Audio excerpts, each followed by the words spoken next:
篇信息係分為保密同非保密內容嘅。非保密內容分為3個部分。第一部分，颱風華加莎造成巨大破壞，神讓香港喺恩典下避過一劫，但係內地就受到損失慘重啦。第二部分，繼續係分享郵輪之旅嘅共同信息嘅。今次連布蘭德牧師都同步印證，石安嘅郵輪之旅係釋放神榮耀嘅旅程。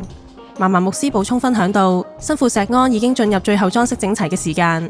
我哋只要繼續同心喺嚟緊嘅海上說的聚會當中撒好種，就係建造緊海上嘅約櫃。當建造完成，神嘅榮耀就能夠降臨㗎喇。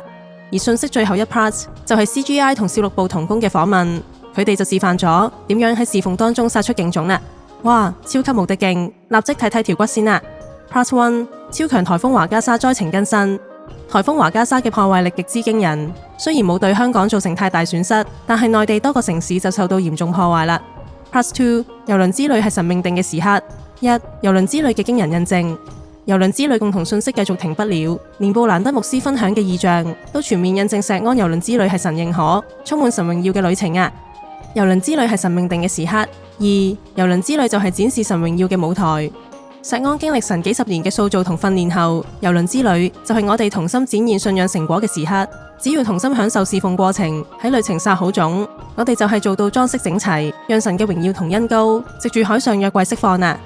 Part 3，郵輪部門訪問之技術與信心極限挑戰。CGI 同攝錄部喺整個旅程嘅侍奉當中，面對各種艱巨挑戰，喺教會嘅支援以及弟兄姊妹嘅同心參與底下，成功完成任務。好，事不宜遲，立即逐 part 睇啦。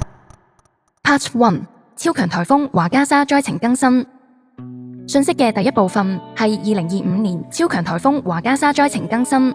今年嘅風王華加莎破壞力真係唔係講笑，喺佢襲港期間就有幾千宗塌樹報告，潮汐高度就有成3米幾咁高。雖則華加莎嘅風力咁強，不過感謝主，由於佢嘅路線偏離咗香港，所以佢對香港嘅破壞程度就冇溫帶同山竹咁勁。不過華加莎吹到廣東省就完全兩回事啦，因為全省要啟動5停面對風暴來襲，仲要緊急撤離222萬人添啊！事關狂風肆虐，珠海出現海水倒灌，水位足足有半架私家車咁高雹。喺台山市時速234公里以上嘅陣風，勁成點？就係連燈柱都吹斷啊！陽江除咗冧樓冧樹之外，好多農作物都被強風吹爛晒，海上嘅養殖場就吹到沉晒落水底，真係損失慘重啊！所以我哋千祈唔好大意，一定要時刻警醒，做好準備啊！ Part 2，郵輪之旅係神命定嘅時刻。1，郵輪之旅嘅驚人印證。好，嚟到信息嘅第二部分係石安教會郵輪之旅2025 Music Trip 共同信息 Part 3 Brandon Briggs 牧師預言印證篇。郵輪之旅嘅印證繼續多羅羅，今次布蘭德牧師嘅影片內容都有印證噃，有以下4點嘅，一齊睇睇啦。1，印證此恩係 Walking Oracle。喺旅程結束之後，布蘭德牧師喺美國時間9月30號就講到，佢見到一個異象，一艘郵輪充滿神嘅榮耀，咁樣船上嘅人能夠就經歷神嘅同在。首先9月30號咪係此恩嘅生日咯，而且布蘭德牧師仲提到神嘅榮耀充滿艘郵輪，咁咪講緊此恩為咗祝福弟兄姊妹，藉住3場神蹟醫治聚會，讓神嘅恩膏臨到，醫治在場好多弟兄姊妹嘅疾病，勁啊！試諗下，布蘭德牧師都唔認識石安，但係竟然準確講出呢趟郵輪之類嘅事情，好明顯係神透過佢送俾此恩嘅生日禮物，同時亦要印證今次嘅郵輪之旅，此恩達到 Walking Oracle 級數啦，感謝神。2，印證教會籌備海上說的聚會嘅安排。布蘭德牧師喺異象見到嘅船，其實係皇家加勒比嘅郵輪，咁同我哋有咩關係呢？原來喺郵輪之旅嘅 Day 2，即係佢發佈影片嘅個幾月前，占明巴就分享自己坐過皇家加勒比旗下嘅海洋光譜號。此外，萬民牧師亦會考慮呢艘船成為未來郵輪之旅嘅選擇之一。哇，真係夾都冇咁準。3，印證5分鐘方言禱告嘅做法。喺香港時間10月2號嘅凌晨，萬民牧師分享咗一個新做法，就係未來嘅郵輪之旅，呼籲弟兄姊妹每日做5分鐘方言禱告，讓神嘅同在以及保護釋放出嚟。就喺唔夠24小時之後，布蘭德牧師竟然都喺直播，呼籲基督徒每日為以色列做5分鐘方言禱告，同樣將神嘅保護臨到佢哋。所以喺未來嘅旅程，我哋都要執行呢個做法，用讓神嘅榮耀大大彰顯啊！4，印證牧師構思第3次藍寶石公主號嘅郵輪之旅。萬民牧師分享到，如果我哋仲未被提嘅話，可以考慮 charter 佢曾經錯過2次嘅藍寶石公主號，讓大家可以親身體驗呢艘充滿共同信息嘅郵輪，到時一定好難忘噶啦。就喺牧師講出呢個 idea 之後，布蘭登牧師喺直播分享另一個意象，就係見到神嘅冠冕上面有3粒藍寶石喎。咁係咩意思呢？原來第1、2粒嘅藍寶石咪代表牧師頭2次藍寶石公主號嘅郵輪之旅，而第3粒咪代表佢構思第3次上呢艘郵輪咯。竟然咁都有印證，勁啊！郵輪之旅係神命定嘅時刻，而郵輪之旅就係展示神榮耀嘅舞台。睇咗呢啲印證之後，倫偉叔叔就問到布蘭登牧師嘅預言成為即時嘅確認，印證郵輪之旅就係石安未來1年要做嘅事。呢個轉捩點亦係石安今年成立40週年。至於聖經入面40呢個數字，亦係多次標記住一啲重要事情嘅轉捩點，例如摩西喺西奈山嘅時間係40日。係咁嘅話，弟兄姊妹面對呢個關鍵時刻，應該點樣迎接同預備自己呢？牧師就話，其實我哋只需要繼續付出，撒好種就得㗎喇。就好似今次郵輪之旅咁樣，大家盡情投入整個旅程，一齊撒好種，一齊參與。因為當我哋一直咁樣做，就能夠彰顯出神嘅榮耀㗎喇。點解呢？其實從2009年開始，石安回應先知 Bob Jones 喺榮耀列車預言嗰陣，即係2012信息嘅開始啦。同時，亦係榮耀嘅訓練嘅開始噃。因為列車嘅英文 train 亦都可以解做訓練啊嘛，所以當我哋正確回應2012信息嘅時候，例如改善自己嘅性格內涵、應對走難、預備物資、迎接經濟轉移等等，就係喺每個層面都經已訓練有素㗎喇。好啦，經過16年嘅努力，時間一到，終於喺今次郵輪之旅，各自將訓練嘅成果一齊展現出嚟。不論係教會各個部門嘅配合，令到整趟旅程能夠順利完成，以及弟兄姊妹嘅慷慨同付出，令到船公司嘅職員讚不絕口，絕對係榮耀神嘅美好見證。而且從屬靈層面嚟講，我哋就係聖殿嘅一部分。當所有部件上晒郵輪組合起嚟侍奉，咁就等同建立一座海上約櫃。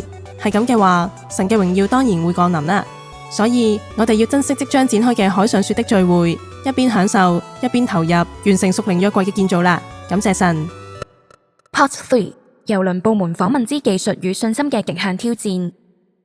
好，進入信息嘅第3部分，繼續郵輪之旅部門嘅訪談啦。今次訪問嘅2個部門分別係 CGI 以及攝錄部。由於內容真係好精彩，呢度只係講講訪問嘅重點，詳盡內容大家請重溫主日啦。好，一齊睇睇啦。1. CGI 成功解決船上屏幕比例與解像度低嘅問題。喺上船之前 ，CGI 同攝錄部商量過，嘗試用星海劇場嘅投影機打歌詞。CGI 嘅同工睇咗船公司提供嘅文件，話住船上屏幕嘅尺寸嘅比例係16:9。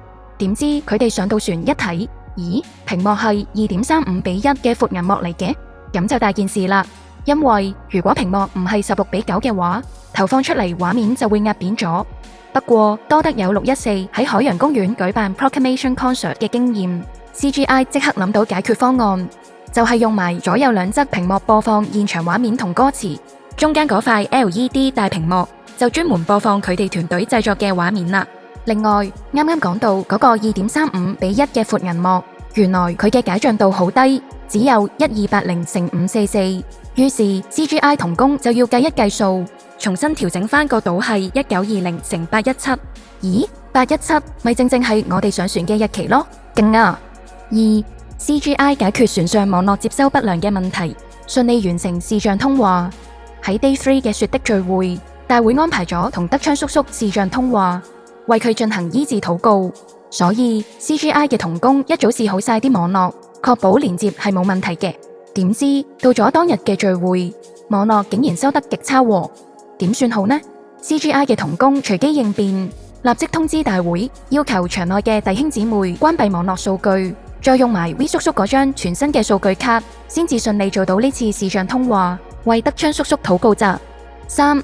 CGI 喺2星期內完成18首歌嘅畫面。CGI 面對嘅另一個挑戰，就係要喺2星期內為3場 Proclamation Concert 製作18首歌嘅背景畫面，而時間真的很趕了。不過感謝神，美術部有一班帶職嘅新力軍加入，個個都願意擺上自己新鮮嘅肝，委身侍奉。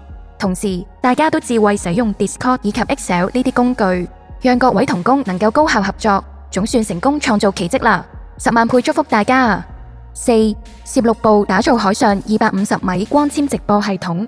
好啦，嚟到攝錄部嘅訪問啦。佢哋今次最大嘅挑戰就係為到3場說的聚會進行同步直播，即係要將船頭嘅星海劇場拍攝到嘅聲音畫面，轉播到船尾嘅琴島演奏廳噃，而船頭同船尾嘅距離就有成200幾米咁遠。對於攝錄部嚟講，從來都未處理過咁長距離嘅傳輸，所以佢哋就嗱嗱臨購買相關嘅器材，同埋訂購4條250米長嘅光纖線返嚟。唔單止咁，佢哋為咗防止啲光纖線受到破壞，喺 shipwreck 之後仲特登買咗膠墊做保護，確保船上直播能夠順利進行。真係好細心啊！5. 攝錄部做好見證，極限級收拾設備，再重新組裝。喺 pre-trip 嗰陣，攝錄組同工除咗鋪光纖線之外，已經完成晒其他 set up 工作噶啦，一心諗住呢鋪掂啦。點知臨時收到船公司通知，3個場館都要用嚟分流乘客落船，所以佢哋要收翻起晒 set up 好嘅設備，所有嘢都要推倒重來噃。不過郵輪嘅籌委早就安排攝錄部嘅同工喺 Day 1最早登船嗰一批人，令佢哋有時間由頭裝過晒啲設備。但係鑒於環境因素嘅影響，直到晚上8點，想當年聚會開始前20分鐘，攝錄部嘅同工先至成功駁好光纖線，同埋測試好所有信號運作正常，真係10萬倍祝福佢哋啊！6. 攝錄部成功克服通訊設備失靈嘅問題。另一個未曾遇過嘅問題，就係教會原本帶咗一批對講機俾現場同工通訊嘅，點知測試嗰陣距離竟然連50米都收唔到信號，於是教會買咗一套新嘅專業 intercom， 即係內部通話系統俾團隊用。大家都以為今次應該穩陣啦，點知喺第一場 Proclamation Concert 仲有半個鐘就要開始嗰陣，套系統竟然完全失靈喎。後來團隊追查原因，先至發現係場務部嗰批對講機嘅信號產生干擾。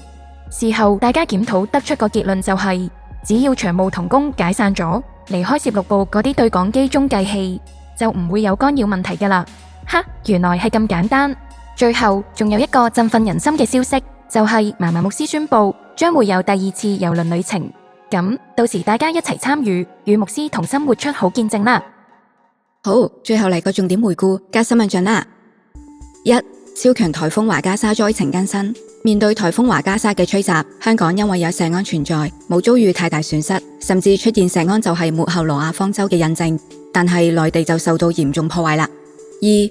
郵輪之旅嘅驚人印證。布蘭登牧師分享嘅預言，印證石安嘅郵輪之旅充滿神嘅榮耀。布蘭登牧師更加一日不偏差咁分享印證未來石安郵輪旅程計劃嘅異象添噃。3.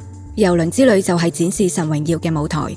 辛苦石安已經進入最後裝飾整齊嘅時間，當我哋同心喺旅程當中撒好種，就好似將聖經嘅部件組合完成，到時郵輪就會成為海上嘅約櫃，讓神嘅榮耀如水一樣充滿海洋啊。4. 郵輪部門訪問之技術與信心極限挑戰。CGI 同攝錄組同工排除萬難，克服各種技術同工期嘅挑戰，以最專業嘅態度成功完成侍奉，成就出美好嘅見證。10萬倍祝福嫲嫲牧師嘅分享啊！最後我哋一齊宣告3次啦！感謝神，讓我哋繼續夢想成真；感謝神，讓我哋繼續夢想成真；感謝神，讓我哋繼續夢想成真。